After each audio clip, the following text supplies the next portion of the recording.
Right, folks, back again. Another podcast, another topic, but a particularly special guest, I think, today. Today's guest is the most requested guest we've ever had. And not just from listeners, but from professionals, people on the podcast as well. It used to be Joanna Moncrief. She was top dog. She was the one that all the emails were coming in for, get Joanna on, get Joanna on. But then when he interviewed Joanna, she happened to suggest this guest as well. It was Lucy Johnston, Joanna Moncrief, Warren Mansell, Sam Cartwright-Hatton, to name just a few. And so we're going to find out why that is today, hopefully, and also a bit of a slap on the wrist for me, I guess, for taking so long getting round to inviting this person on today. So today we're talking about the concept of compassion, and my guest today is Professor Paul Gilbert. So Paul is Professor of Clinical Psychology at the University of Derby and Consultant Clinical Psychologist at the Derbyshire Healthcare Foundation Trust.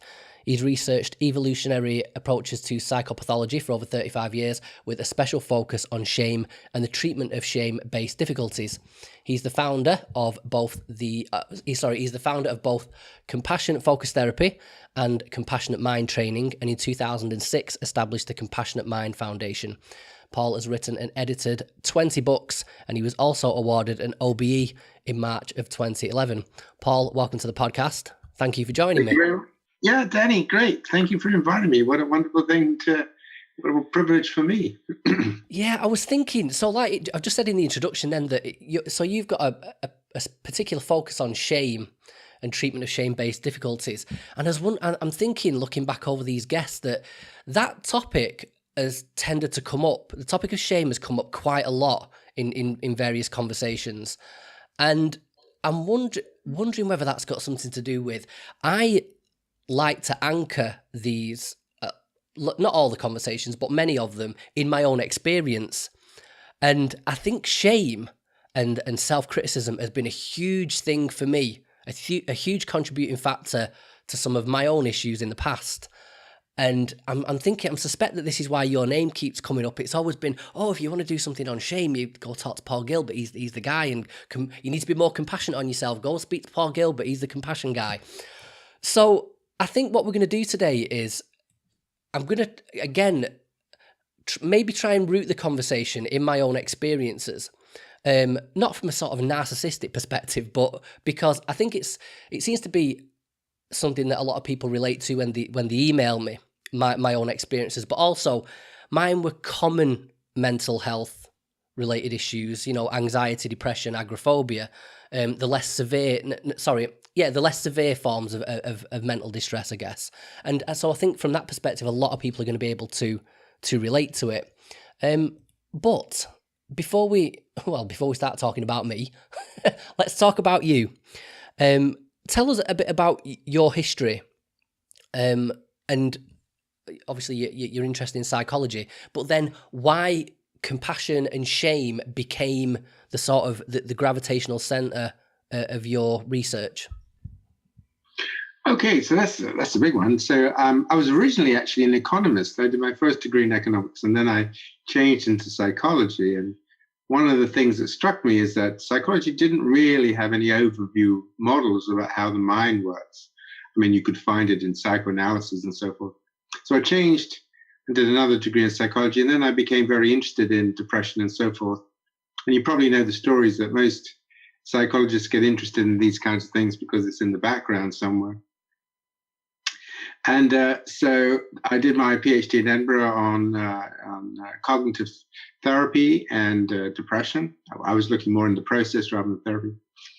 And we came across shame and self-criticism because while I was working with chronically depressed people, they were very good at shaming themselves and they were very good at being self-critical. Now, when you are working with cognitive-based therapies, what you do is you help people to identify some of the thoughts that are maybe linked to their depression, such as, I feel a failure, I haven't done very well in life, everybody's done better than me, all those sorts of things. And then you ask people to, okay, well, what's the evidence against that kind of view? Well, actually, I do have a few friends and, I'm a famous podcaster and so on. And what we found was that even when people were trying to generate helpful alternative thoughts, the way they did it was very aggressive. So we had one particular lady I remember who'd been adopted. She thought she should never have been born, wasn't really lovable. But she had a good marriage and she had 3 lovely children. And she was able to see that. She was able to say, yes, I feel unlovable. I feel that I don't really fit here. But my husband cares about me and my children care about me. But when she was looking at those alternative thoughts, it didn't really have any impact. So I said to her one day, so when you look at those alternative thoughts, how do you actually hear them in your mind? Speak them out as you hear them. And so she said, well, I'm doing cognitive therapy. So come on, I know you're depressed, but you've got 3 lovely children. You've got a husband who cares about you. What are you going to be depressed about? So, it became very clear that the emotional textures of people's thinking, not just the content, but just the text, the whole sense of texture was hostile. So I said to her, well, supposing you imagined a really supportive, kind part of yourself, a compassionate part of you that was really wanting to help you with depression, because you've suffered very badly with depression, many suicides and so on. What would that be like? Just imagine a kind voice speaking these thoughts to you. And she said, no, I'm not going to do that. I've never been kind to myself. I can't see the point of it. And that isn't going to help me to learn these. This is not going to help me to believe these thoughts. I've got to find something harder. I've got to force myself. So that became very interesting, that we then discovered that it's not just the content of what people are thinking and how they can reevaluate what they're thinking. It's the emotional texture of their relationship with themselves. And it's not just what self-critics say to themselves, it's how they say it to themselves. And there's this underlying emotionally textured sense of not being good enough or always getting it wrong. So that's what we decided we would go after, is the emotional and motivational texture of relating to oneself. So that then became the beginning of, so how do we develop a way in which people can relate to themselves in a much more compassionate, friendly, supportive way, rather than this with this background hostility and feeling no good and useless. So it was very much on the emotional rather than the content that we compassion-focused therapy started. Right, okay.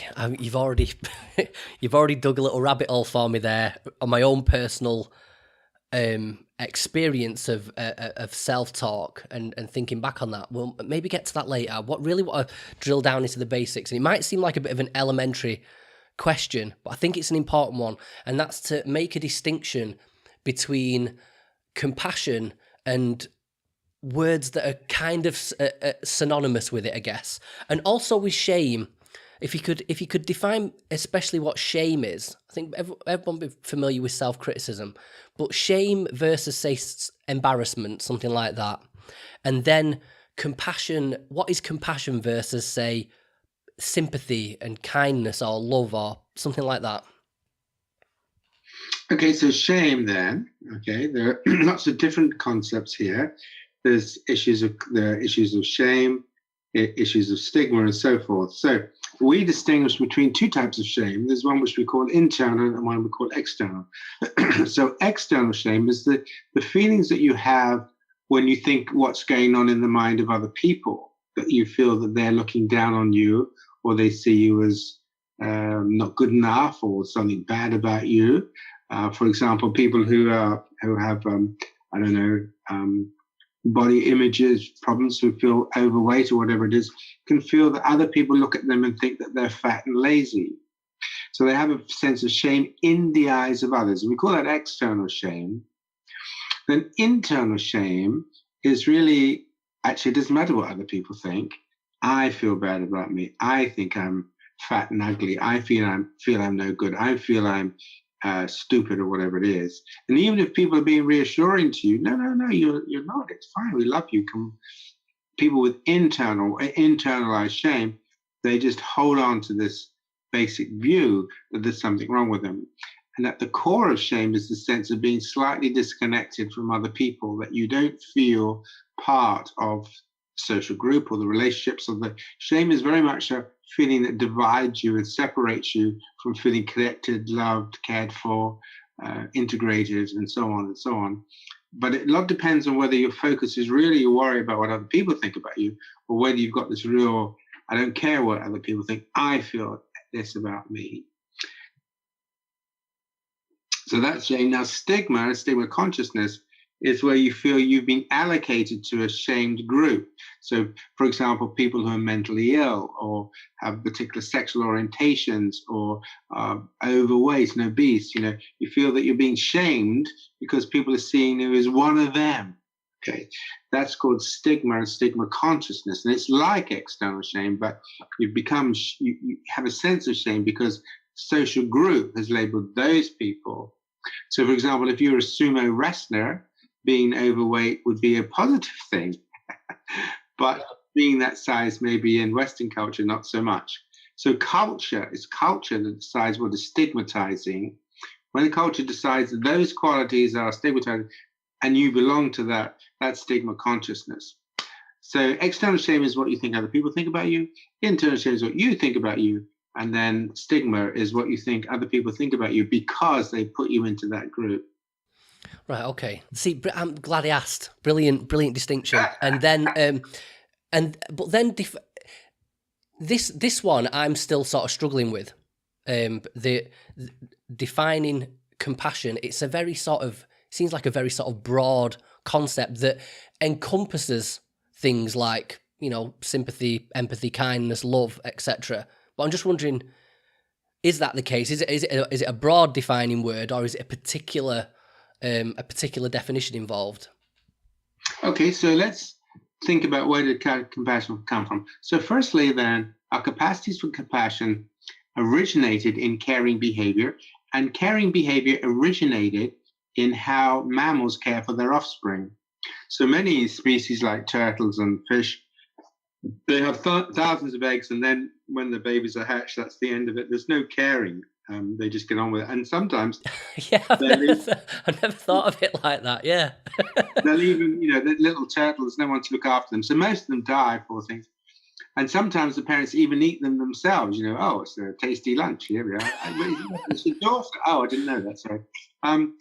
So kin recognition becomes very important. And then the ability of the parent to be sensitive to the needs of their infant, whether it's a bird feeding them worms or whatever it is. This is kind of instinctive. But what it means is evolution has created brains that can be sensitive to the distress of another and then take actions to do something about it. So birds will defend their young against predators, and so they'll be protective, they provision. And that is the very beginning. It's over 500 million years old. Then over evolution, that capacity for being sensitive to the needs and distress of another, usually the infant, and then being able to do something about it becomes more and more complex. So that by the time you get to humans have this amazing capacity to be sensitive to the distress and stress of others and want to do something about it. And that basically is compassion. And the physiological systems of compassion, how it works in your body and your brain, are exactly the same physiological systems as were evolved for caring behavior, childlike caring behavior. But they become more complex now. You can use them in different ways now. So think about, just like think about sex, right? The way in which sex works in our body is the same as other animals, same hormones, same brain systems. But then we can buy it. We can have the internet. We can have pornography. We can do 101 things with it. We're not just limited to kind of, copulating, once every year when it's breeding season. Humans can do amazing things. So caring is a motivational system that gives rise to the capacity for compassion. And what turns caring into compassion is that humans have a set of abilities for thinking, reasoning, a sense of self, a type of consciousness that other animals don't have. So we can do compassion deliberately, on purpose, with intention. We can practice being compassionate. So rather than just being caring, we can do all this other stuff as well. And that takes us into the realms that you're asking about, which is that we have various abilities and competencies that would allow us to follow this motive, because it's a motive. Compassion is a motive, the desire to address suffering and to see suffering and do something about it. So what do I need? Well, if I'm going to address suffering, then I'm going to have to pay attention. What happens if I pay attention? Oh, I start to feel upset. That's sympathy. Can I deal with that? Can I tolerate it? Yes. It's like If you're a doctor and you see the sight of blood and you faint, that's not very good, is it really? And it's the same with compassion. If I'm just overly distressed by people suffering, oh, it's too much, I can't cope, then my sympathy overwhelms me. So I have to be able to tolerate that. Then the next thing is, can I understand it? This is called empathy. Can I make sense of it? Do I know what that feeling is about? Can I make sense of your suffering? Do I know what's happening in your mind? Do I know why you're suffering? Can I work out what to do? See? So compassion requires all these other competencies for it to function. So the core of compassion is intention, basically to be helpful, not harmful. That's what we try to do, to address suffering, and then we need all this other stuff. I need to be empathic so I can work out what to do. I need to be able to tolerate my reactions when I see you upset, because it makes me angry or distressed or frightened. I need to be able to work with those emotions. Otherwise, I'll get knocked off course. And I need to have the wisdom of knowing what to do. Okay, so suppose I come across you and you've been in a bad car accident. You're on a country road, nobody else.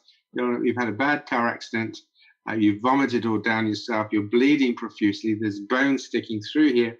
So what I have to do is obviously I could just drive on. That's terrible, I can't cope. But what I now have to do is I have to be able to cope with my own feelings of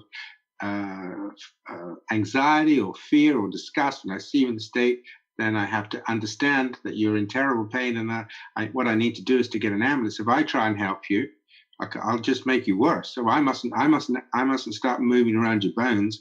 I must call the ambulance. That's wise action. I have to have wise action. And then I'm going to stay with you until the ambulance comes. So what happens in order for me to be compassionate in that position requires quite a lot of thinking things through, quite a lot of wisdom, tolerating my own feelings, holding to my intentionality. So compassion is complicated in the sense of the skills around it, but the idea of compassion, which is to be helpful to you, basically, that's straightforward. Right. Okay. So you see, I can understand that. When it comes to sort of developing a therapy, that you develop a therapy in reaction to seeing that there's this maybe something missing from standard CBT, and you've already explained it's maybe the compassionate aspect, or sorry, the emotional texture of the experience. And so there's a way of dealing with things like depression, anxiety with compassion focused therapy. But I'm wondering if does it go one step further and also explain the etiology? I don't know if I'm using the right word there. The origins of these afflictions in the first place. Like, is there a model, a theoretical model that says, well, depression comes from a lack of compassion to self, or anxiety comes from a lack of compassion or connection with your parents in early childhood. I'm just thinking about the emotional mammalian aspect that you were talking about with this link to maybe childhood experiences, and how compassion explains pathologies as well as as well as how it helps to deal with them. Yes, very much so. So I think it's a brilliant question, because what we know is that humans in particular, I mean, most mammals, have evolved so that particularly in their early life, they need to have a caring, loving parent, right? Okay, they need to have a sense of being protected. So children who grow up in neglectful homes, or if the parent themselves are aggressive or abusive, the child doesn't get a sense of being protected in the world. Whereas children who grow up in a secure background feel protected. They feel they can trust others, they can turn to others. Whereas if you don't get that early in life, then the world becomes obviously a much more frightening place. Secondly, that when we have caring parents, our caring parents provide us opportunities to grow and develop. For example, how we learn to tolerate our emotions. Take, for example, a child going to school on the first day and is very distressed, right? So a dismissive mother will say, don't be silly, everybody's got to go to school, just go. There's no support for the child's emotions. An anxious mother will say, oh, don't get anxious. If you get that anxious, it's okay, you can stay with me. In which case the child never learns how to deal with their anxiety. And so we know that sometimes anxious children have anxious parents who have not facilitated their ability to engage with anxiety. Whereas the secure mother says, okay, yeah, school is scary, especially on the first day. So we validate, we normalize. I tell you what, I'll take you to school. I'll stand outside the gates. And if after a while you really are struggling, then okay, we can go home for a bit. So that mother or father understands that once the child is exposed and they know they've got the parent as the background, they will then be taken by meeting the new kids, being fascinated by school, and they will learn to deal with their anxiety. So this is very important. So we've got, firstly, that the parent shouldn't be a threat. It should be a protector. Secondly, we've got the fact that the parent should facilitate discovery of the self and the ability to develop confidence in one's emotions, develop confidence to be able to cope with anxiety. And the third element is that the child is able to turn to the parents when they're distressed. So if they're very distressed, like had a nightmare or something like that, the parent is able to soothe and comfort them. So children who lose some or all of those, they are much more vulnerable to struggle later in life. If there's no one there to support them or encourage them, they will struggle. If there's no one there to soothe them when they are distressed, they can later on get in trouble. And the problem is that they can often grow up feeling that they weren't good enough to be able to be worthy of caring. I wasn't good enough to be cared for. Or they worry all the time that if they're not good enough, they're going to be attacked criticized by others. So, if there's nobody that's caring for you and supporting you, then you've got to make sure that you're good enough so that you can do it all yourself.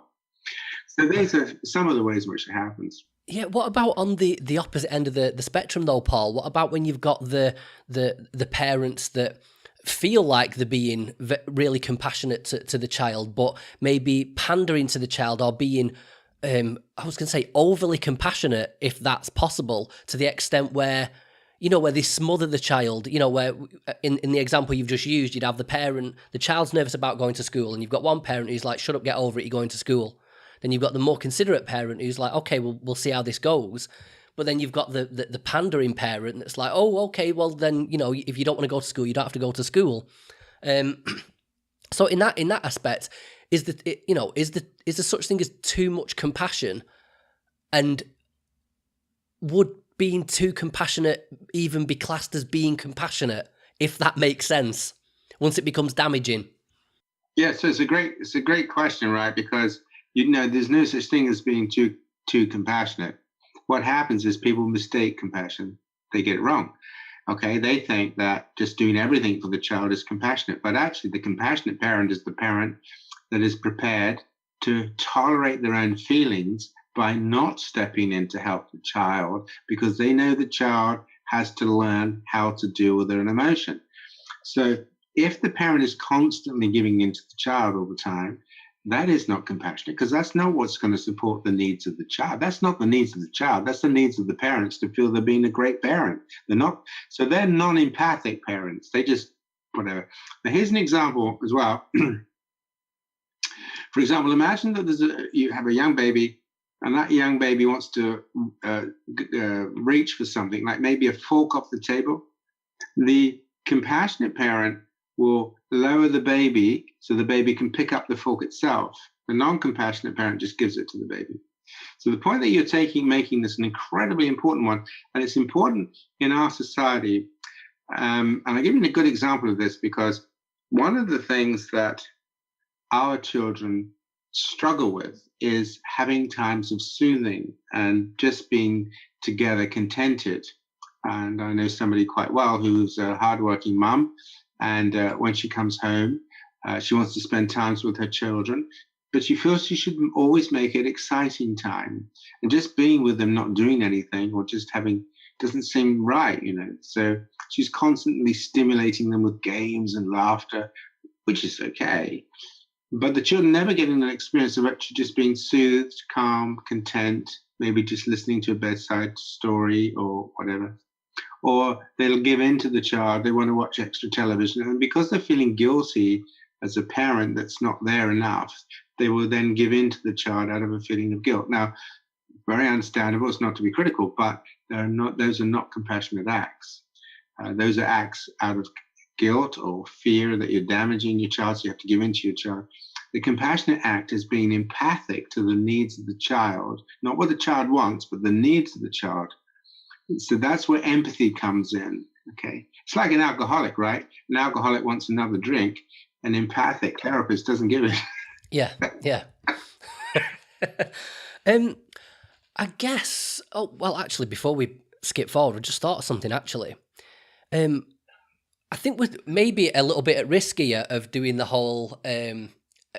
People listening to this, and maybe they've got an adolescent, or well, even adult children, and the parents are listening, going, "Well, my kids, got anxiety or depression at the moment. Does that mean this is my fault?" And I'm not so interested in maybe identifying the things that parents do right and wrong, because that's a conversation all of its own. But what's worth considering as well is someone could have a perfectly fine upbringing with compassionate parents who walk that fine line perfectly, but then when the young person, the adolescent, is sort of cast out into the adult world by themselves, there again is an opportunity for interactions and a world that's lacking compassion towards that person. So I'm just wondering, what would be, what do you think are the sort of the main experiences for the, say, an adult in the modern Western world that, maybe despite having a decent upbringing, are likely to make them feel depressed, anxious, what have you, from the perspective that we're talking about now? I think that's a really important point you say, Danny. So when we say, can your background affect you? Yes, it certainly can. So the CAN here is very, very important, because there are many kids who have terrible backgrounds and they do just fine, right? So it's not inevitable. Having a bad background is not the equivalent of the fates. And there are many kids who have what appear to be quite good backgrounds, and they have dispositions towards anxiety and depression. Now, that may be related to genes, but of course, we're also learning that the bacteria in your gut can have a big impact. We're also learning that actually our high carbohydrate sugar diets are linked to inflammation, and that quite a number of people may be vulnerable to depression because Western diets are so terrible. So we're learning that depression and anxiety are final common pathways. There are many ways you can get into these states of mind. Depression is a little bit like fever. So clearly you're not feeling very well, you're not sleeping very well, and you feel terrible and you think terrible. But there can be many reasons why that's happening in your mind, right? So this is a very, very important question that you're asking. So there can be things in your environment. For example, children who are a little bit on the shy side and get bullied. Children who parents move around the country a lot, so they're always switching schools, can often find it difficult to feel connected and rooted in places. Sometimes they get vulnerable to depression. Sometimes depression can grow out of intense sibling rivalry. One of your sibling was incredibly bright and always did well and was always first at school, whereas you're not so bright. You're always low at the bottom of the class, So the parents try and be kind to both of you, but you're very aware of them. Social media, sense of, many aspects can drive depression and anxiety.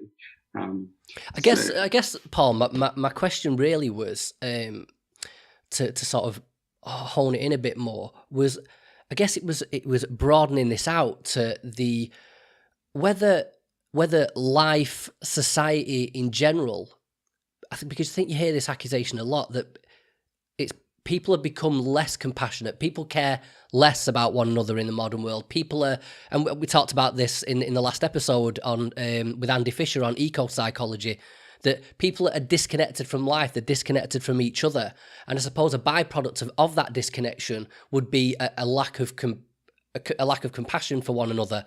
And I'm just wondering if you think there's truth in that, whether we are a less compassionate world, a less compassionate society. That's a great question, because it's a little complicated, because we are and we're not. I mean, if you think about it, it's better to be a woman now, it's better to be black now, it's better to be homosexual than say 200 years ago. So clearly things are changing. It's, most people would prepare, with modern medicine, most people would prefer to be living now than 100 or 200 years ago. However, so we are compassionate, but what's happening in our society is that we are both more compassionate, but our compassion has been inhibited. Now, why is it being inhibited? It's being inhibited because of competitiveness. There's a very famous study. It's so famous, I can't remember who did it, but it's called the Samaritan Study. And in the study, they were teaching a group of religious people about Christ and everything. And in one group, both groups had to go off and deliver their academic papers to be marked. And the academic papers was in another building on the other side of the campus. And to one group, they said to them, you're going to have to hurry because the campus closes in half an hour. And if you don't get your papers in within the next half an hour, I'm afraid they're not going to be marked. And to the other group, they didn't say anything. The point of the experiment was that while they're all rushing to get their papers in, somebody fell over. And you can guess what happened. For those who were not rushing, when that person fell over, lots of people stopped to pick them up. For those who were rushing, no one stopped to pick them up. So compassion was inhibited in this. They were just equally compassionate. But when we are rushing, when we're competitive, when we're overstimulated in the way that we are, I'm afraid our compassion is being inhibited. And it's being inhibited because we now have a political, particularly on the right, who are teaching us to pay attention to our own self-interest. You don't want to worry about the immigrants. You don't want to worry about this. You don't want to worry about that. Just focus in on yourself. You, yourself. And so those things really become compassion inhibitors. Now, this is important because if you can deal with those things, the compassion will come back up again, will come through again. When people feel safe in the world, when they feel better in the world, they feel more in control in the world, then they become compassionate again. So it's not that we've lost compassion, it's just that we've become inhibited. Other things are squashing it, if you want, suppressing it. Yeah, and again, you see that the politics one is another rabbit hole we could go down. In the last conversation I had with Andy Fisher, the idea was to talk just about eco-psychology, the connection of the mind to the earth and that interplay. And I think about 75% of the interview just turned into a debate about Marxism versus capitalism, which wasn't where I wanted to go with it. Both of those are a problem because they have not taken into account the nature of the human mind. You can't just make up philosophies and expect them to work. Neither of them will work because the human mind will not allow them to work.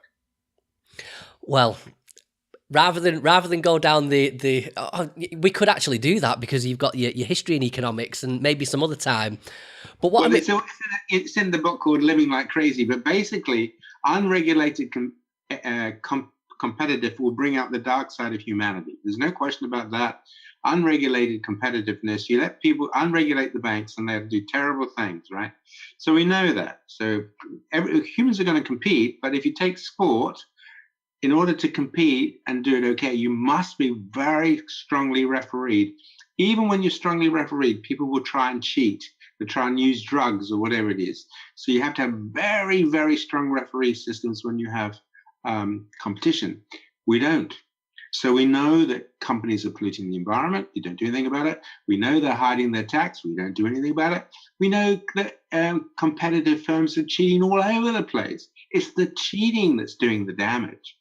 You compete, that's okay, but not if you're going to cause the amount of harm that you do, and no government will step in and do it. One of the reasons that Scott Morrison got in Australia was because he was against climate change. He would not tax people to reduce fuel. They wouldn't vote for that. See? So that's the issue. If you're going to have competition, it has to be very highly regulated. On the other hand, communism won't work because we're biologically set up to be very focused in on our kin, our children, our families, our friends. We're not naturally communists. These are ideals. You can make it work if you work with the human mind, if you develop cooperative systems. But of course, the way Russia did it was just to create fear-based system, and that's a disaster. So the point is, when you understand the human mind could do good things, it can also do terrible things. Then you start creating context which will allow you to work that mind. If you don't do that, if you just impose these systems without having their regulators, then you will get into trouble. Okay. Sorry, Pop. Economics and politics is my second passion, I guess, after this, and easy to go down one of those rabbit holes. But I've got too many other questions. Yes. And okay, sorry. Yeah, no, it's fine.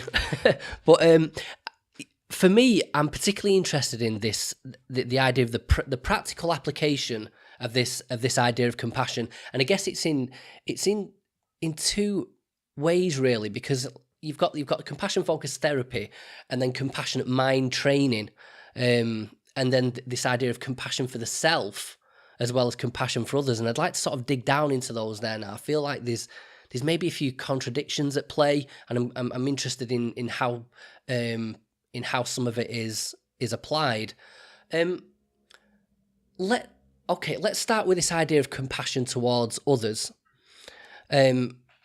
And compassionate mind training. So my instinct tells me that compassion is sort of inherent, that you either are compassionate or you aren't, and that maybe there's a little wiggle room depending where on the spectrum you are. But with compassionate mind training and the little bit I've read about it, you seem to think that this is something that can actually be trained. And so I'm wondering how much weight we give to either one of those. Compassion is inherent, you either got it or you haven't, versus compassion can be taught and applied. So yeah, over to you. Well, fascinating. So yes, I mean, there are genetic variations that some people find compassion easier than others. There's a gene called the oxytocin gene, and there are variations on that gene, and that does seem to be linked with compassion and pro-social behavior. However, the best way to think about this is fitness. All of us have a certain natural fitness, we do, but if you go to the gym, you will get fitter. On the other hand, if you eat lots of cakes and chocolates and just sit around and do nothing, you'll get less fit. So you're probably never going to be fit enough to win a marathon or climb Mount Everest, or at least I don't think I'll ever be able to do that, but I can be better than I am. Right? Now, so any skill really, be it playing the piano, being getting fitter, being losing weight, we can actually improve on anything. There may well be limits. Some people may be able to get fantastically fit, wonderfully, wonderful, musicians and so forth. Whereas probably even though I practice for years, I'll be limited. I'll be able to plonk about a bit. So certainly there are limits, but, and this isn't me saying this, there's a lot of evidence now that compassion training, if you practice, it changes your mind and it changes your body. And this is because we now know that the human brain actually is changing every day. It's called neuroplasticity is the technical term for it, that what you stimulate grows in your mind. So if you suddenly took up the violin and practiced every day, the area of your brain for fine finger movement would literally grow. You'd have more connections in your brain. So there's been a number of studies showing that when people practice compassion, it does some amazing things in your brain. It changes connection in your frontal cortex. Your sensitivity to threat goes down. So there's no doubt at all that compassion training will change you. The degree to which it changes you may well be limited to genes, but it will change you. So some people might become wonderfully compassionate, others less so. But definitely compassion training will. And also the other thing about compassion training, which I find very interesting, is that the more you do it, the more you want to do it, the more you want to be this kind of person. So that has a kind of it orientates itself to itself. I was wondering if there's sort of is there maybe a certain standard that needs to be met in order for a therapist to be an adequate compassion focused therapist? Because like you say, there's a bit of wiggle room there, but I mean, if you're starting off from a real deficit where there's not much there in the first place, surely surely it requires a certain amount to be an adequate therapist.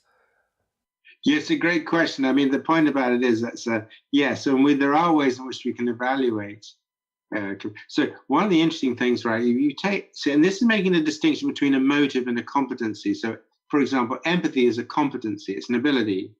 Now, I can use empathy in many ways. If I'm wanting to make, I don't know, chat up a young lady at a bar, I'm probably more likely to be successful if I'm empathic than if I'm not, you know. So, well, old lady in my case. But so empathy can be used in lots and lots of ways in any kind of interpersonal context where understanding the mind of the other will be helpful to you. Even in competitive context, being empathic can be very useful. The good poker players are very empathic, right? Compassion, on the other hand, is a motive. This is a desire, a focus. So psychopaths, for example, can be quite empathic, but they have no caring motivation. They do not care at all about you. They are totally Machiavellian. They will be empathic to you because they want to manipulate you. On the other hand, people on the Asperger syndrome, these individuals are perfectly able to they want to be compassionate, but they struggle. They don't really get empathy. They don't really understand how to understand the minds of others. They struggle with the competencies. So they want it, but they're just not very good at it. Whereas psychopaths are the other way around. So this distinction between the motivation and the feeling, the desire to be helpful to you, is very, very important. But you can have a competency like empathy without having any desire to be helpful. Equally, you can desire to be helpful, but you just don't know what to do. You're not very good at it.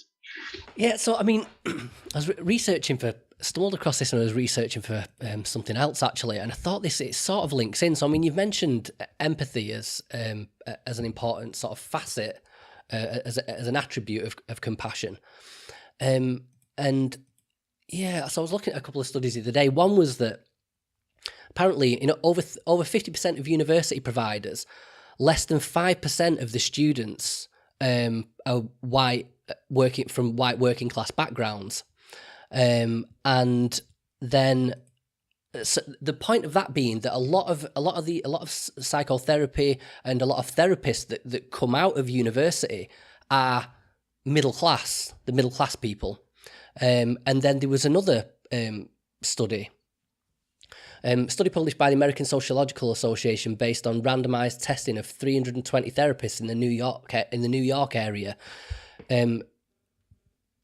Noticed that psychotherapists are significantly less likely to offer therapy appointments to black middle class patients than to white ones. So 17% of black middle class callers were offered appointments versus 28% of white middle class callers, and working class callers of both races were worse off, with only 8% of them being offered appointments. Even though all the callers said they had the same health insurance and the same health conditions. So I'm wondering whether with a lot of therapists being, white, middle class, and a lot of what we're talking about, especially from socio-economic issues, a lot of these people are coming from working class background, from ethnic minority backgrounds. It sort of makes me question the extent to which somebody can actually empathize with the situation of the person sitting in front of them. How much can a white middle class therapist with a privileged background, how much can they relate to a black working class person of maybe a different generation as well? How does that empathy, can you really train for that? I think it's a great question. So yes, you can train for that, but you have to train for that by engaging with the ethnic group that you're working with. Okay, so I have colleagues who are working with Aboriginal peoples in Australia, and they do their therapies with Aboriginal therapists, right? So, and it's kind of interesting and learning all the time, because working with different ethnic groups is also a wonderful opportunity for learning. Now, this is a really important issue because it actually is not just about ethnicity. For example, can men really empathize with the pain of childbirth? Can men really empathize with what it's like to give birth to a stillbirth baby, right? That you carry that baby for 9 months inside of you. Blah, blah, blah, blah. Can we really? Probably not. I mean, we can kind of imagine. So should we then never see women who are become depressed, and in their background they've had a stillbirth or something like that. So there are many, many areas of life where we realize that actually our life experience is pretty narrow, and that the rest of the world are having experiences that, just are not part of our experience. I think what you're suggesting is a very important issue, which is humility. Just recognizing that actually some people's experiences are quite different. And certainly in Africa, the African American people will say, do you really know what it's like to be on the streets and then just have the police stop and pick you up for no reason at all, just because you're black? Do you know what it's like that if you're taken in by the police, how they treat you, so on and so on and so on. So these are great questions, Danny, actually. I mean, I don't know the answer to them, but the point about it is if at least if we are open to the possibility that we will struggle with empathy through no fault of our own, but just it's not part of our experience. And therefore, we're going to have to work very hard. We're going to have to listen carefully. We're going to have to make every effort we can to be helpful, but not to be arrogant about it. Yeah, another one that maybe seems like a bit of a contradiction, but again, not really something we can do anything about, I don't think, is I wonder whether there's a contradiction with the idea of the fact that the therapist has to be paid in order to give this sort of therapy out. I'm wondering if that sort of taints the compassion to some way, because to what extent is the therapist actually compassionate when, I'm really suffering, I really need help, and it's like, well, I would help, but you haven't got the £50 an hour required, so there's nothing much I can do about it. And again, there's economically, that's a tricky one to answer, but I'm just wondering whether that in some way taints the compassionate aspect in any way. Yeah, well, it's great. Of course, here in the NHS, you can have free treatment, but I think you're right. When you're paying for it, the point about it, when you're paying for it, you are then taking from a select group of people who can pay. Now, the question is not so much whether that makes your effort to be compassionate to them different because they're paying. What it means is that you're only able to provide services for a very select group of people who happen to be able to pay your $50, $100 or whatever it is. That's the issue, that the vast majority of the world will never have any access to psychological help, so because they can't pay for it, it's not available to them. So that the ethical question there is quite an important one, and that's why a lot of people now are trying to get, all of these therapies put onto social media and the web and so on and so on. I suppose the interesting point is that once you've come to terms with the fact, actually, I'm only going to be working with people who can afford me, then thereafter, what you try and do is the best you can for them and not let their pay. In other words, you would do exactly the same therapy whether they were paying or whether they weren't paying. So you won't change your therapy according to whether they're paying for you or not paying for you. The ethical problem is that most people won't be able to see you. Right. I've just thought as well, before we jump into sort of the application of compassion towards the self, I was wondering if, on the flip side of everything we've been talking about, these potential contradictions, is if you get a therapist that is really compassionate, and compassion is not only something that maybe somebody lacked in childhood and in adolescence, and then and they feel that the lack of compassion in their everyday life in the real world, and then you sit down with this therapist who finally shows you some compassion and the good at the empathizing, the sympathizing, and it's like, oh my God, this person gets me, and I've connected with this person. I'm wondering if there's sort of an increased chance of, with particularly with compassion-focused therapy versus other therapies, with is it called like transference and counter-transference? Like the client falling in love or getting affections for the therapist, and maybe vice versa.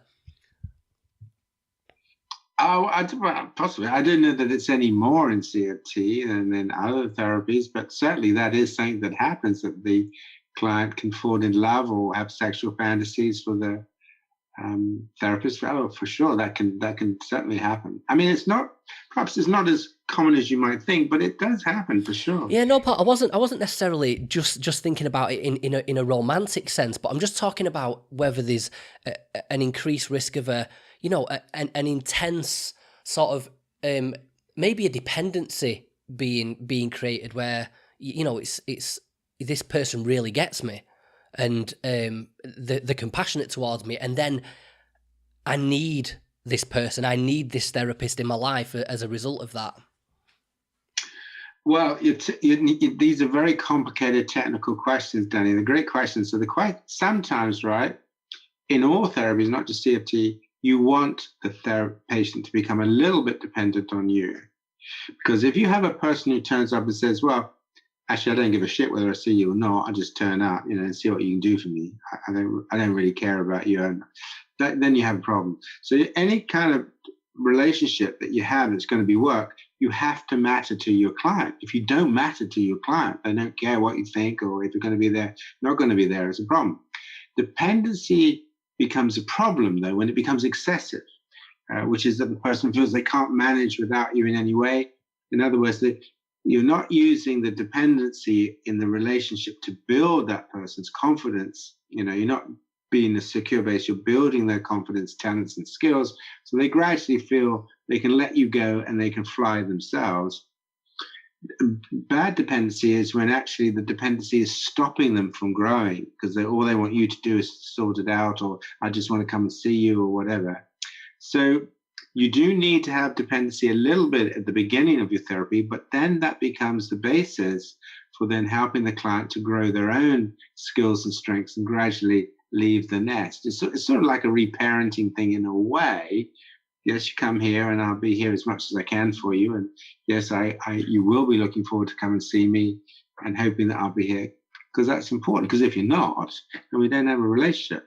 But that doesn't need to become, that has to be something that grows you, doesn't stifle you. Yeah, no, I'm glad to hear you. I was just wondering whether there was a particular thing for compassion focused therapists having to get restraining orders out against the clients versus other therapies, because like I say, it's I don't know, it just seems probably purely theoretical, but like you say, when you with these other therapies that don't focus so much on the compassion aspect, and that maybe it was at risk of it. But anyway, let's move on. But it's a great question you make, because the client doesn't fall in love with the therapy, they fall in love with the therapist. And therefore, any therapist that is behaving in a friendly, compassionate way is vulnerable. Well, whatever therapy you're doing. Let's sort of tie some of this together now. So we've mentioned, not everyone, in fact, most people that listen to this podcast haven't got access to free therapy on the NHS. Most of my audience is in America, and with that inaccessibility, there's a big draw for sort of self-help. What can I do for myself?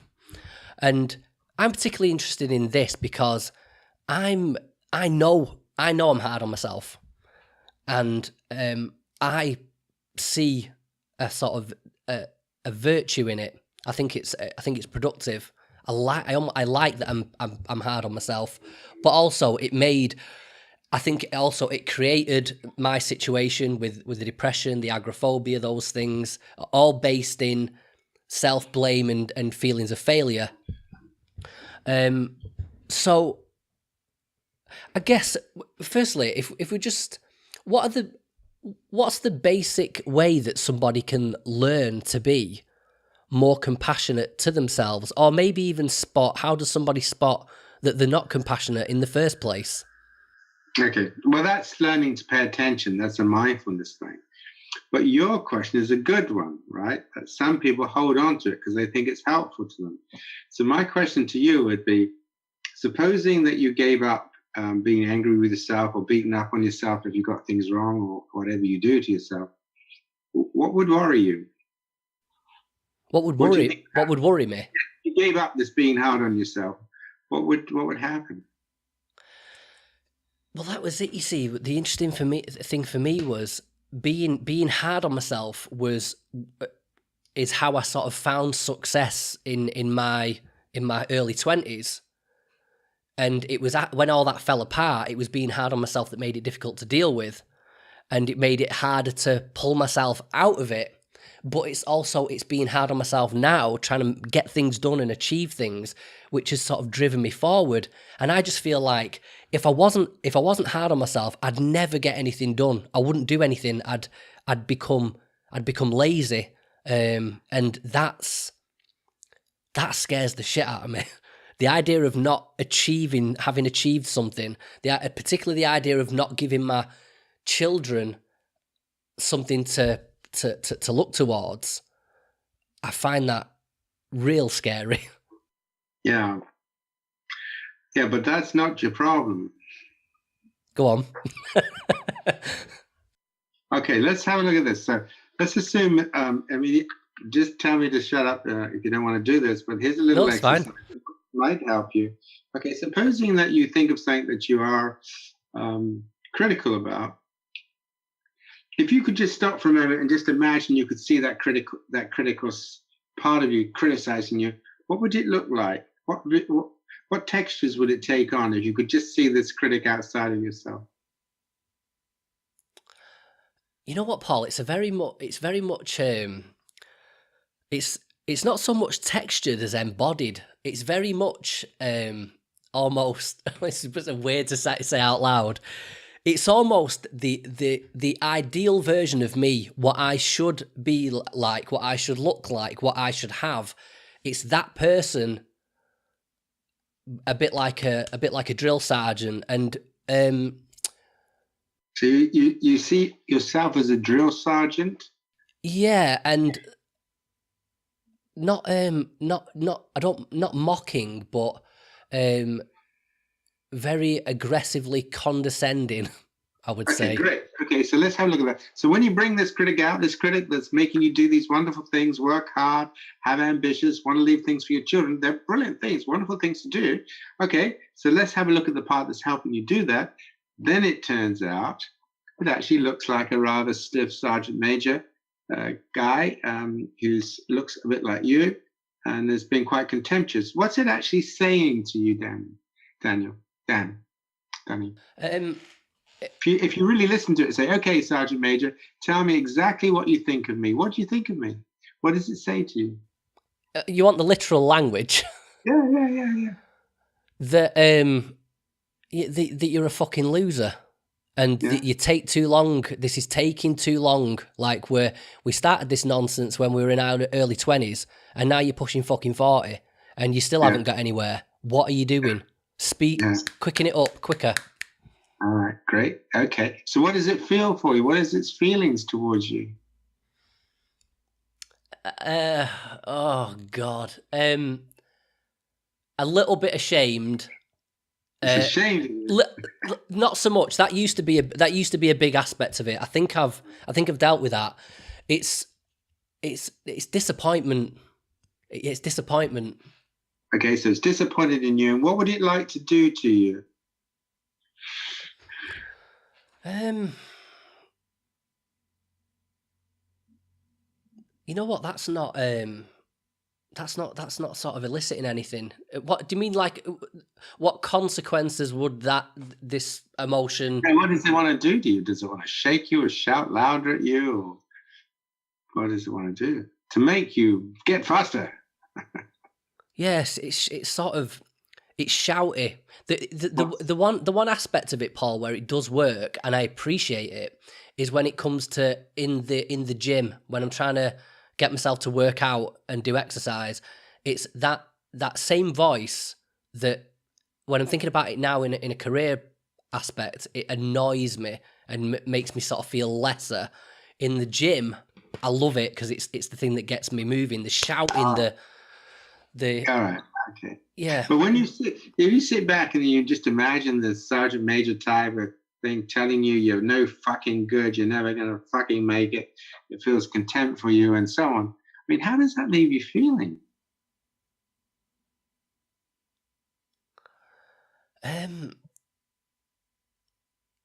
It makes me feel contentious. So in the way that I've said before on this podcast that if I'm at the gym trying to say do 50 press ups, I don't Yeah, well, need. we're not talking about gym. We're talking about you leaving things for your children. You're getting Yeah, things done. That's what we started with. Remember. but just to sort of explain what I mean, when that person's saying, "Oh, come on, Danny, you can do it," it doesn't do anything for me. Whereas it's like, "Come on, pussy! Like we're only 30 in. We've got another 20 to go. What are you? You know, you're pathetic." That work, it brings out the I want to combat it. It's sort of vengeful. It's like, right, motherfucker, I'll get to 50, and it's the same thing with the career. When I hear that voice being so aggressive, it makes me want to prove it wrong. It's like, right, bitch, come on, let's do this. So you're using anger against anger. Then it makes you angry, and then you use your anger to fight back. You know. Yeah, I guess I do. Yeah, I do. Yeah. So you would have learned to do that somewhere. But somewhere you're using what we would call rebellious defiance to drive you, right? You're not going to fucking. I'm going to get you right. All right, now that's okay, right?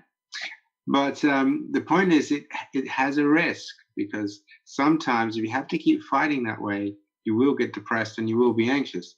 I mean, if you got that on your shoulder all the time, it's just natural that you eventually, sometimes when you're tired or you can't fight back, you will go down. It's like a boxer. I mean, you can do it, but sometimes you will lose and you will get hit. So just to be aware of that. Now, of course, what we do in compassion focused therapy is firstly just help you see that actually using anger against anger. And it seems to have helped you a little bit, but you're running risks with it. It's exhausting. It's exhausting. And it doesn't inspire you. You won't get a lot of joy either. You get more relief than joy. So we would then direct you to more of a compassionate part of you. Sorry, Paul. That's so true. That's so true. Okay, when I reach a milestone that I've had my eye on, it's not celebratory. It's thank God. Do you know what I mean? It's like, right, I can sit down and rest for a minute now. Yeah, that's really true. Yeah. So the point about it is you're in the threat system all the time, anger against anger, threat.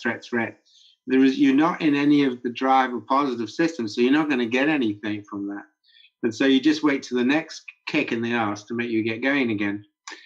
So what we would suggest to you is that what compassion will do with you is to take those motives, right? Motives to leave something behind, to do a really good job, and to work hard at the gym, and start to think about, okay, well, I can be angry. That's okay. Nobody's going to take it away. But actually, I'm going to focus on how I would be with somebody I really care about. How can I inspire somebody to give them so much energy, so much enthusiasm? For example, imagine that I don't know, I have to climb this mountain because somebody up there is going to die if I don't get there, right?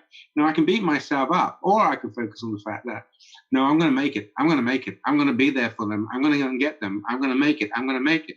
Nothing is going to stop me from making it. And then you feel a very different type of motivation, which really is a driving motivation, because this is so important to me. I so want this. I want it. Not I'm had the shit kicked out of me if I don't do it. No, I want this. I really want this. So what compassion will do for you is to stimulate this real belief in yourself.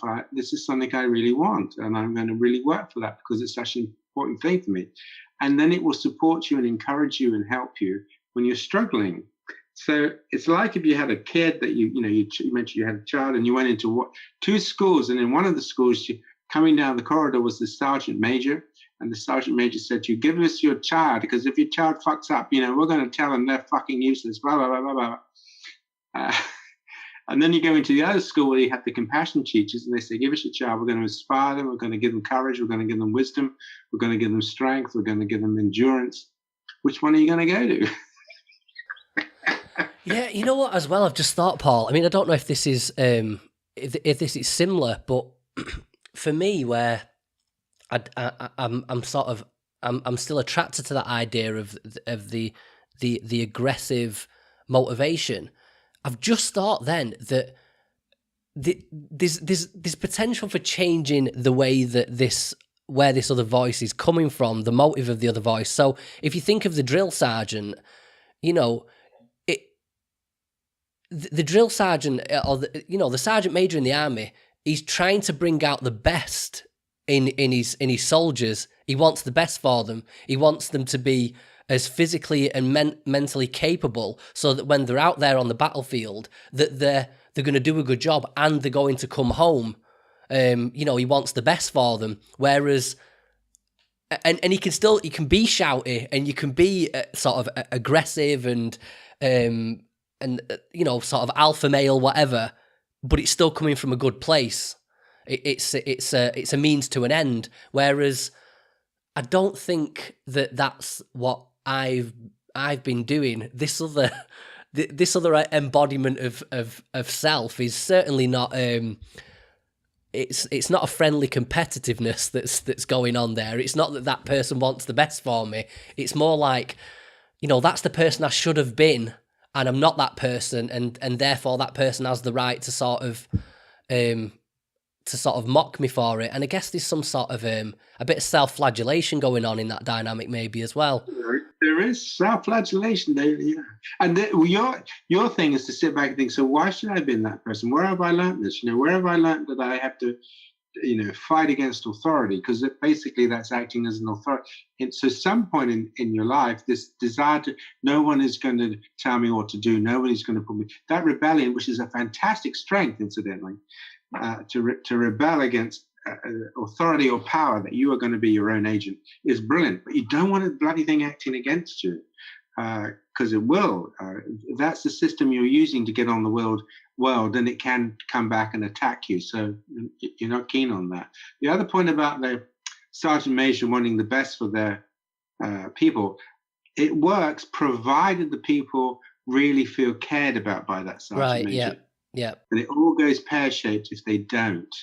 And this is true with coaches as well, sports coaches. You do have sports coaches that are shouty and so on. They don't do very well with their teams unless their team really feels cared and protected by them. And usually the best coaches are the ones that have a quiet capacity and are very knowledgeable and they know the game. And the other point about it is, look, if you could wake up tomorrow and you could be lazy and you could not bother about your child and not want to leave them anything, is that a value you'd actually choose? Would you want to be like that? No way. Okay, so the point about it is you have seriously underestimated your own goodness. You have seriously underestimated the fact that actually, I want these things anyway. I don't need this sergeant major keep whacking me in the head. Yeah. Actually, these are things I would really love to achieve in my life. I want them. So you're moving into a genuine wanting, so when you get them, they're joyful. Yes, I got it. Yes, I made it. As opposed to, oh, thank God. It's true. Tune into your values, into what you want. Learn how to generate an encouraging voice. And if at times you have to be a little bit pushy, that's okay. But really have a sense that that voice is compassionate. It cares greatly about you. It is deeply concerned for you, and it'll do whatever it can to help you, support you get to where you want to go. But not harmfully. It will always be helpful, not harmful. Just before we wrap things up, my last question is one of sort of... Thank you for going through that. I'm sure your audience will have loved hearing you go through that, because that was very... Oh, it's fine. I'm an open book. Everything's out on the table with this podcast anyway, Paul. I've got nothing left to hide. Oh, you're brilliant, Danny. That's fantastic. I'm interested in about self-blame and responsibility, and it may be in a different sense than what we're talking about, because this was a problem that I had with. You're familiar with the power threat meaning framework that's come out recently that was authored by Lucy Johnston, who we've had on the podcast, and I did a debate with Lucy on this. And one of the aspects of it were this idea of, even though I agree with it, I agree that, everyone's got the weight of the world on the shoulders, and everyone's struggling, and it's sometimes difficult, particularly within, I think in the public eye, the medical model, the biological model of mental illness is still predominant, this idea of chemical imbalances and the like. And it can sometimes be tricky for people to realise, well, actually, there's a whole lot of contingencies and distal influences going on out there that might be contributing to your depression, your anxiety, or whatever. the example I always that blows my mind is when I used to run a mental health support group. I remember speaking to a woman once there who she had two children, and she'd recently lost one, I think at a stillbirth. She and her husband had been abusive to her, and then he kicked her and the children out of the house, and so she was homeless. And then she said to me, and on top of that, I've just been given a diagnosis of depression, so I've got this chemical imbalance going on as well. And it was like, wow, people conceptualize that as it hadn't occurred to her that maybe her situation was the cause of the mood, not the chemical imbalance.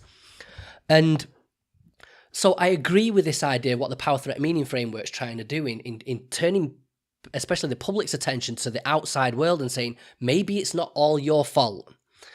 But for some people, it is their fault. So, I mean, we could take that guy in that situation. He might turn up to his therapist and say that he's all depressed because he's on his own. And the reason he's on his own is because he's treated his wife like shit and his kids like shit, and he hasn't navigated his life properly. He's been, for all intents and purposes, a bad person. And to what extent does this apply in those situations? Maybe not just for people individually, but for a therapist as well. Where does compassion come into the situations where the reason you're feeling like shit is because you've been treating everybody else around you like shit? Well, that's really important. So there are what we call surface reasons and deeper reasons. So surface reason. Supposing that I know it's been snowing and I get in my car and I drive recklessly. I know it's been snowing and I know I should drive carefully, but I don't. I have an accident. That's clearly my fault, right? Because I was knowledgeable. I was aware of what I was doing. So awareness of what you're doing and awareness of the consequences are very, very important in terms of taking responsibility. Here's another example. As a 3-day-old baby, I was kidnapped into a violent drug gang. I mean, I wasn't, just pretend. And as a result of that, I saw violence, had a lot of violence done upon me. I was given drugs and was maybe abused or whatever. So that version of Paul Gilbert will be very different to this version of Paul Gilbert. That will be a criminal guy who could be quite a violent, sadistic little shit, really. And this version here, sitting here, and that version over there, they should meet each other. They'd hate each other. And that version over there might even want to kill this version. So is that my fault then? Is that my fault that I'm a violent drug? Because I never chose to be kidnapped since 3 days. So I never chose those genes. I never chose the genes to be a male. I never chose the genes to be born in this, all that stuff, right? So I never chose anything. A lot of what my mind is, the way my body is, and the way the emotions, it's all been created by my genes. I never chose any of that. And my sense of my version of myself has been created by my environment. I never chose that, so it's not my fault. So there is a different levels at which we think about my fault. Now, however, the whole point about this is that when I begin to realize that I've got a lot of stuff that's going on in my head that could be harmful, now I can become aware and I can choose compassion. So I'm going to try as best I can to live a life to be helpful, not harmful, because I realize that humans are one of the nastiest species that have ever existed on this planet. We are a bunch of shitheads. I mean, if you look at human history, look at the wars.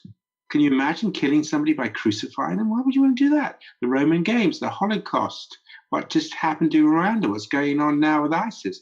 I mean, humans are seriously mad in certain contexts. We are a disaster. The way we treat animals, factory farming, I mean, it goes on and on, doesn't it really? Domestic violence, sex trafficking, child abuse, on and on it goes. So we have a serious, serious problem with the human brain, because the human brain is a mess, actually. It's very badly put together. And certainly in the cultures that we've created, it's very bad. So the question is then, how do we become more aware that the human brain, through no fault of its own, nobody wakes up in the middle of the night and say, you know what? I think I'll be a psychopath. You know what? I think that'd be good. That'd be good. I think I'll become an abuser. I can't think of anything better to do. I'm going to be. It's all just comes, right? So what we need to do is to become much more aware of the potential darkness within us and make decisions to choose a compassionate path. That is the responsibility, to become aware of our minds and to start to choose to become what we call enlightened, so that we choose the ways to be helpful, not harmful. Now, that's the big agenda of the compassionate gender, as you know. The compassionate gender is not, oh, let's just be a little bit kind, a little bit this, a bit that. Compassion has nothing to do with love, in my view. Love is great. I'm all in favor of it. But you don't need to love people to be compassionate. And you don't need to love things in yourself to treat them compassionately. That is to say, I can feel my anger's there, or I can feel this, but I'm not going to let it control me. That's not about loving my rage. I don't love my rage. I just learn to regulate it. So I think these are very important questions you're raising. So yes, there are things where responsibility is important. And when it comes to the law, the rule of law, we have a rule of law that you're not allowed to harm people. I mean, if you go to war, I suppose that's a different situation, but generally not. And the police will come and get you and punish you if you do. So certainly we need people to take responsibility for their behaviors. But in order for them to do that, they need to become aware of.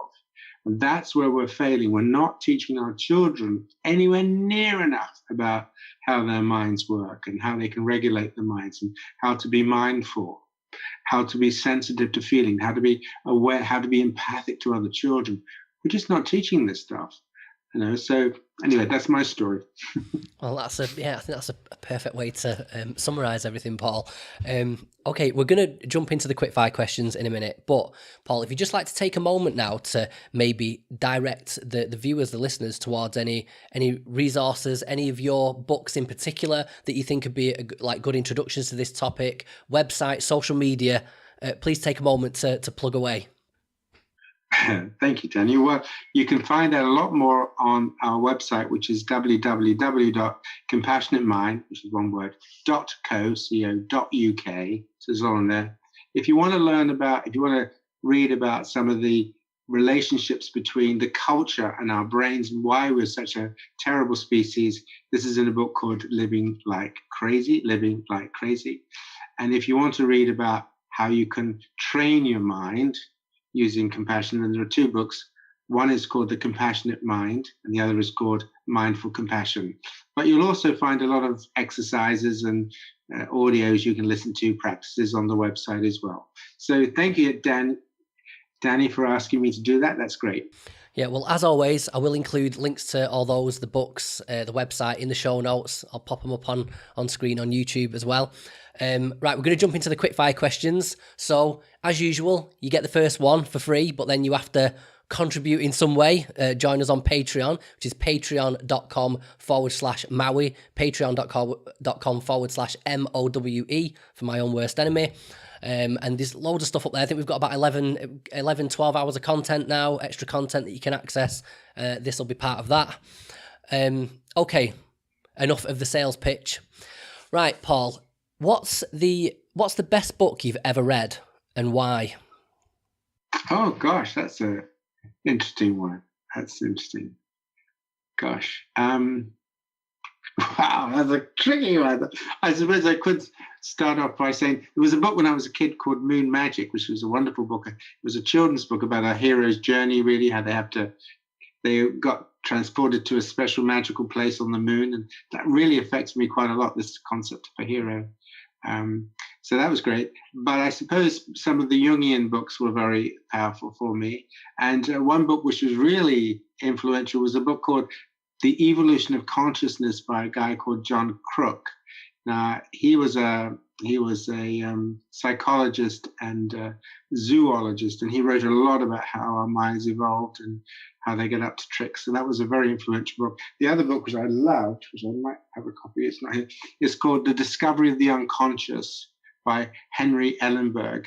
And it's a big, thick book, but it's really the history of psychoanalysis, but it's written as a series of biographies, and it's just beautiful book. So those are a few that I really took to. Yeah. Oh yeah, I like the sound of the last one. Psychoanalysis is one that I did an introductory episode on it with Elizabeth Lumbeck, and it was just there's so much there that I need to get my head around it first before I revisit that topic. Jung fascinates me as well.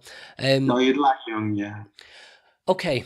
Oh, this would be a good one. If you could take the reins of power at the Department of Health, what policy would you implement to improve the mental well-being of the general public? Oh, that's a fantastic question. Well, the first thing is much more in terms of education. The second thing is we need a lot more resources coming into mental health services to recognize, that 1 in 4 of us, 1 in 3 of us will have a mental health problem at some point in our lives. So we're grossly underfunded. The second thing, I would bring in much more people who've had mental health problems into the running of the services, because I think we're doing too many things. There are a lot of individuals who've got a lot of wisdom for having come through a depression or a psychosis that can be very, very useful, building networks of support. What we need to also do is to build networks within communities. And certainly in this country, what's happened is that they've, in order to account for the payment we've had payment by results. Now, what that meant was that you had to see individual patients and tick off a tick box with a certain amount of therapy. If you just wanted to set up a support group or a community group where everybody would support everybody else, and there was no money to do that. So we need to do a lot more in terms of community working, getting people involved, getting communities involved. Because as you were saying, Danny, a lot of people get into mental health problems partly because of loneliness and disconnection. We need to have a lot more discussions around issues of shame and self-criticism in the way that you've been talking. So those are some of the things: more resources, more community, more user involvement, and more empowering of people to understand themselves, much more education about how your mind works and what goes on in your mind is not your fault. Right, okay, let's go deep. What negative experience has had the most positive effect on your life?